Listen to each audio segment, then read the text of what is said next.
असांजो सिंधी शायर भारत जे रण कच्छ रण जो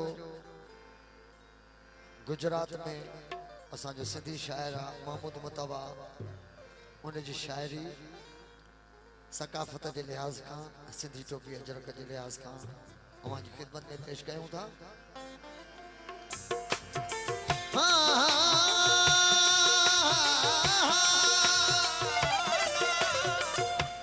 सिंधी मानू सोना सिंधी ओ सिंधी मानू सोना जेके लकुण जियां लिचकनी पैर जनी जा पदमड़ा से त जुतिया मंज चरकनी ही पधरा मंज लखा जियां चंड लगे तारन में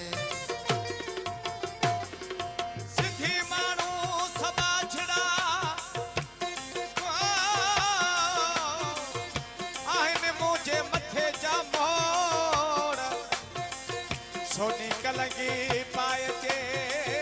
तन जो ना है जोड़ हो अफसल कभी तोड़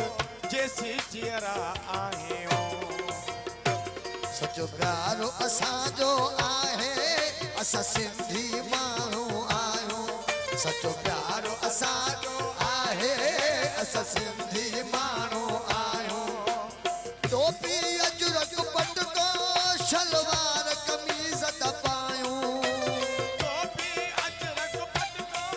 शलवार कमीज त पायूं ओ सचो प्यारो असांजो आहे असां सिंधी माण्हू आहियूं ओ सचो प्यारो असांजो आहे असां सिंधी माण्हू आहियूं सचो प्यारो असांजो आहे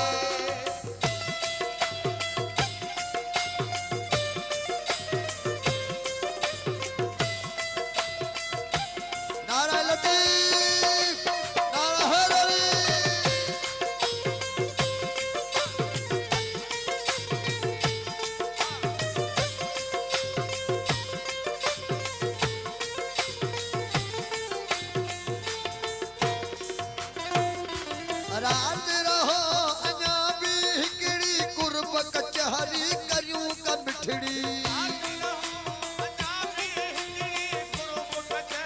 करियूं का मिठड़ी रात रहो अञा भी हिकड़ी कुर्ब कचहरी करियूं का मिठड़ी कुर्ब कचहरियूं करियूं का मिठड़ी कुर्ब कचहरियूं करियूं का मिठड़ी कुर्ब कचहरियूं करियूं का मिठड़ी ओ बारे बाहि तगायूं वजायूं असां सिंधी माण्हू आहियूं बारे बाहि तगायूं वजायूं असां सिंधी माण्हू आहियूं सचो प्यारो असांजो आहे असां सिंधी माण्हू आहियूं सचो प्यारो असांजो हक मौजो सदा मौजूद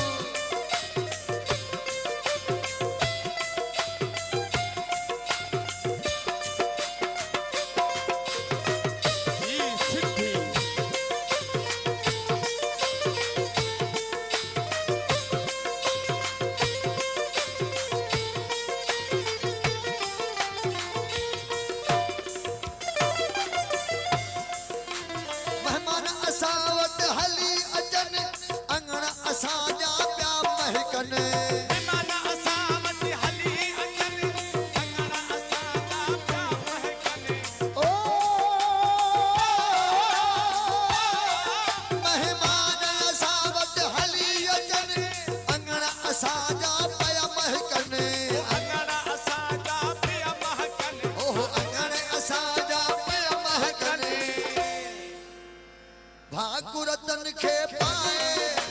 भाकुरतन खे पाए भाकुरतन खे पाए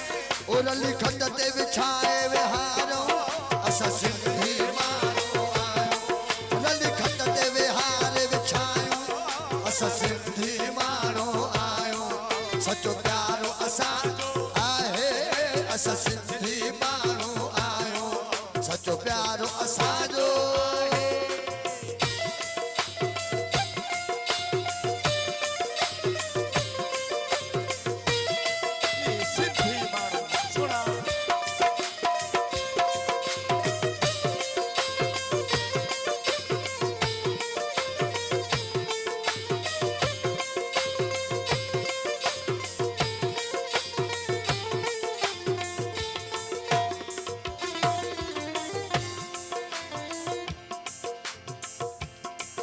महमूद चवे सदा अचने इहे ओदा को पयूं वसन महमूद चवे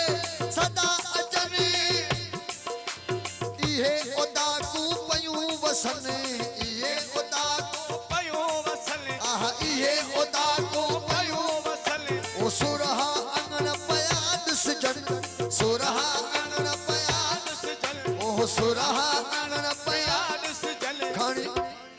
खणी मानी मखण खरायूं असां सिंधी माण्हू खणी मानी मखण खरायूं असां सिंधी माण्हू आहियूं सचो प्यारो असांजो आहे असां सिंधी माण्हू आहियूं ओ टोपी अजरक पटको शलवार कमीज़ त पायूं ओ टोपी अजरक पटको शलवार कमीज़ त पायूं ओ सचो प्यारो असांजो आहे असां सिंधी माण्हू आहियूं ओ सचो प्यारो असांजो आहे असां सिंधी माण्हू आहियूं सचो प्यारो असांजो आहे सचो प्यारो असांजो आहे असां सिंधी माण्हू आहियूं असां सिंधी माण्हू आहियूं असां सिंधी माण्हू आहियूं सचो प्यारो असांजो